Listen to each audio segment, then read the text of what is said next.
back to Donuts in Space and part 4 of the HMS Kent build. I really still can't believe how tiny this ship is, to be fair. You know, for a 1350, it is quite a titchy ship, and it's a lot smaller than the HMS Daring as well. You'll see that when this is finally finished. I'll put them both side by side on their sort of respective seascapes, and yeah, you'll be able to see the size difference between the two. It's quite amazing, actually. Just makes me wonder whether the new Type 26, I believe it's called, is going to be any bigger than the Type 23. But I guess we'll soon find out. You never know. If we're lucky, we might even get a model kit of that. I'm still actually waiting for the Queen Elizabeth class aircraft carrier to be released by more than likely Airfix, or well, I don't really care who releases it. Just release it already. I want one, because that's going to be a cool kit to build, I think. So Airfix, take note, or Trumpeter, or whoever. I don't care. Just build one, please. Anywho, back to the ship. We've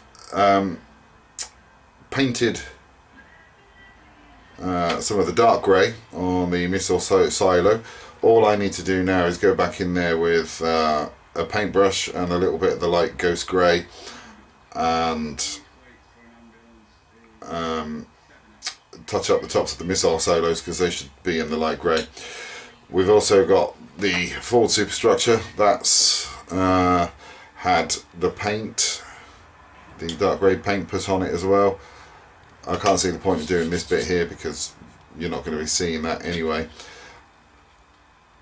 So that's looking good, and this bit's looking good as well, so quite happy with the progress on those. The good thing is, at the moment, there is absolutely no need for photo etch. I will have photo etch going all around there, and I think on top of the bridge section as well. I know there's definitely going to be photo etch on there. I'm not so sure about there, to be fair. So yeah, this is the middle superstructure, and again,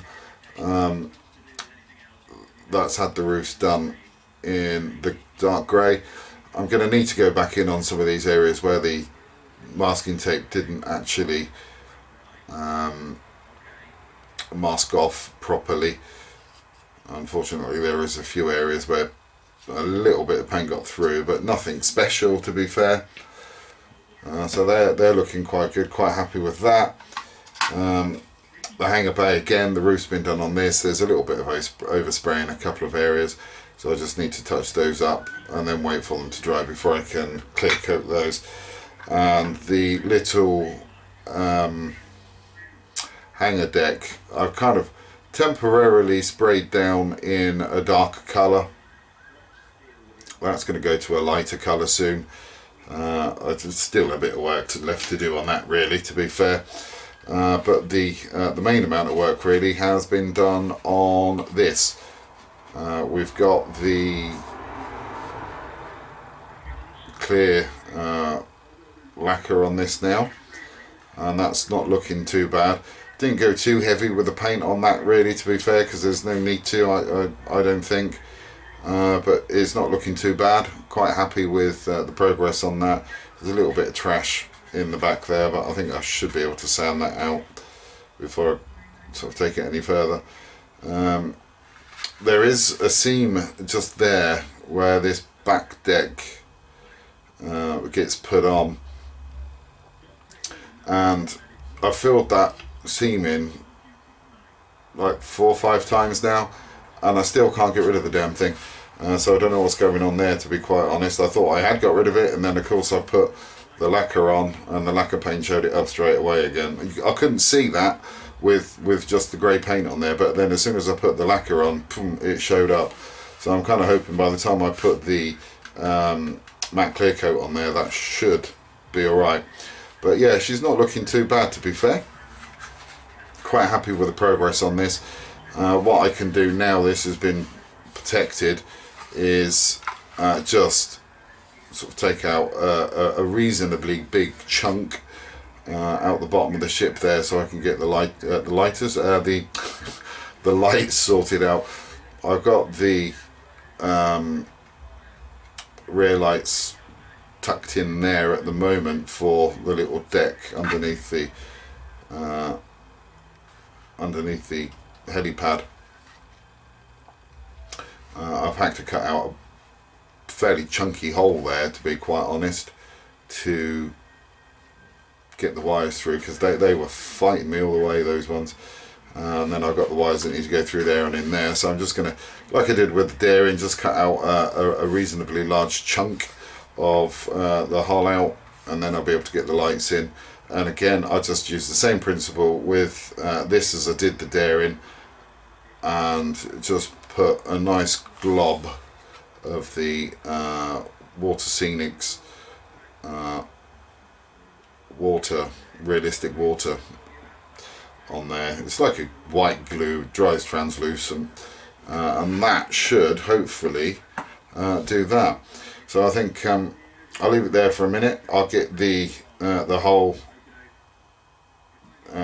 taken out the bottom, and I'll also get the other parts repainted, or touched up, should I say, and then get those in a clear lacquer. And then as soon as I've done that, I will come back to you. Well, we've got a little bit more done to this wee beastie of mine. So if we start with the bridge, it's kind of stuck down at the moment. Sorry, let's unstick. There we go. So we've got a rudimentary console in there, which will do, to be fair. I'm not going to spend thousands of hours building something that you're not going to see, but it's just best to have something in there. We've also got two green SMDs in there for the lights, so that's looking good, and that's all had a good coat of the clear lacquer for when we start doing some of the other work to it. Again, the same with the little missile silo. That's been clear lacquered. The other section for the bridge, or the bottom section of it, that's been clear lacquered and looking quite good now, liking the way that that's gone. The hangar bay for the helicopter, we've put the one and only decal on there. The funny thing is that you would think that there was a decal that goes on that side as well, but there isn't. But they supply two in the kit for some strange reason, even though there's only place for one. But never mind. And then we've got all of the lights in there as well. So we've got 4 red SMDs and 4 cool white SMDs. They're all routed, and the wires have been color coded as well, so I know which one's which. Otherwise I'll forget. All of the negative wires, they've actually been all twisted together in one clump.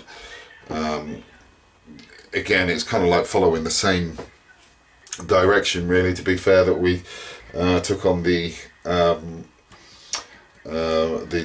daring, where all the negatives were put together and fed through a common ground.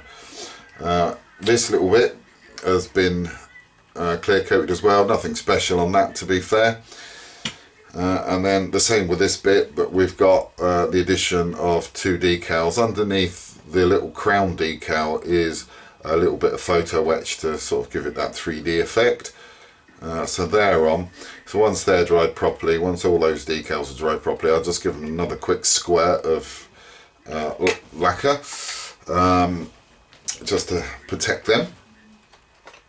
The hull, we've got the markings down for the deck, and then that's been recoated, and then we've also got the F78 down, and also the plimsoll lines are down, and that's on both sides. And then at the back we've also got the little F78 on there as well. So this particular part is now ready for some weathering.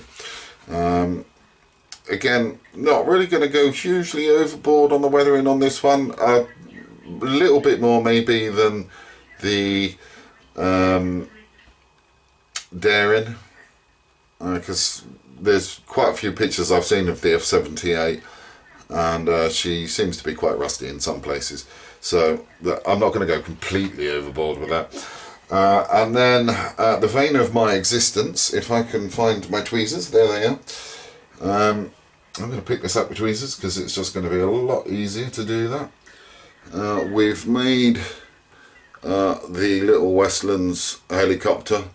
That is about, I would say, maybe a third of the size of the Merlin helicopter that I built for the Daring. Again, you'll be able to see the size difference between those two. That was a pain in the backside. You basically get 6 of those kits in the box, and some of the parts on it are just so small it's unbelievable, so they inevitably ping off, never to be seen again, and you can't find them because they're only like, you know, about a millimetre in size. So I've kind of had to use 3 of the kits to actually make one helicopter, which is just darn stupid because the parts are that small on it. But hey ho, never mind. These things happen. We've also got some of the figures painted as well. What I decided to do was just completely spray them down in the royal blue, so you can't really see a lot of definition through those, I'm afraid to say, because they are only 1/350 scale. But then I've actually painted a couple of them up and got them ready for yeah, and those ones there as well, actually, on the very front row. It's hard to see, to be fair. So we've got some of those in. But we get some of those little figures in the bridge and in the hangar bay as well. I have actually finished the hangar bay. As far as it's going to go, I'm not going to do anything too special with this, because at the end of the day there's no point, to be fair, because there wasn't anything in there to begin with, so something's better than nothing. But that's all been painted. And can go in, actually. In fact, I will more than likely put this in